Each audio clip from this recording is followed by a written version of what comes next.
Uniformed officers from the 7th Precinct responded to a domestic dispute this morning just before 7 a.m. at 227 Cherry Street, a large apartment building. Both officers were wearing body cameras, which I have viewed. Officers were met at the door of the apartment on the 6th floor by the 911 caller, who stated the other occupant was in the rear of the apartment. As the officers entered and began to call out to this person, that individual was located in a closet. The individual at this time was calm and compliant, and the officers began to escort him towards the hallway. Suddenly, the individual broke away from the officers, grabbed a large knife from the kitchen area, and ran towards the 911 caller. As the knife-wielding suspect began stabbing the other occupant, officers discharged their firearms, striking the armed suspect and ending the attack. Our officers immediately began to render aid, calling for an ambulance and performing CPR. The suspect was transported to Beekman Downtown Hospital and was pronounced dead at 8:01 a.m.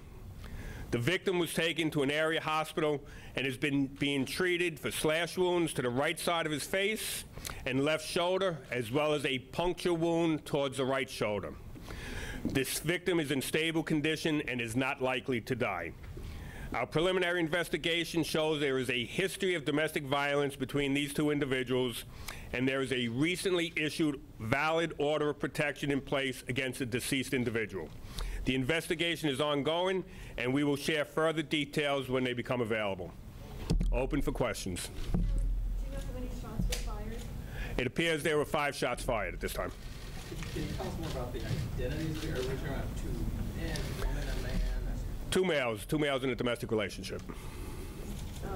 There's a report out there that this was a transgender person. At this point, it's 2 paramedics in the apartment. The history I don't have complete right now. But they live together? They live together in a domestic relationship. This is a picture of the knife that was utilized. What prompted the 911 call exactly? Was it because he was violating the order of protection, or was there something else? The 911 caller called up, said that he had his partner had him barricaded in the bathroom, and that he was violating an order of protection. The 911 caller was advised to stay in the bathroom till the officers arrived. When the officers arrived, the door was open. They entered the apartment. The 911 caller came out and told them the guy was in the back of the apartment. Was the suspect not living in the apartment currently because the That's all part of the investigation. The order of protection was issued on February 5th. The person who had the knife, did the officers themselves feel threatened, or was the threat to the other victim? This happened in an instant. Within a second, as he's walking out, he grabs that knife and immediately goes towards his domestic partner and begins stabbing him. At that point, the officers immediately took their weapons out and discharged it at him.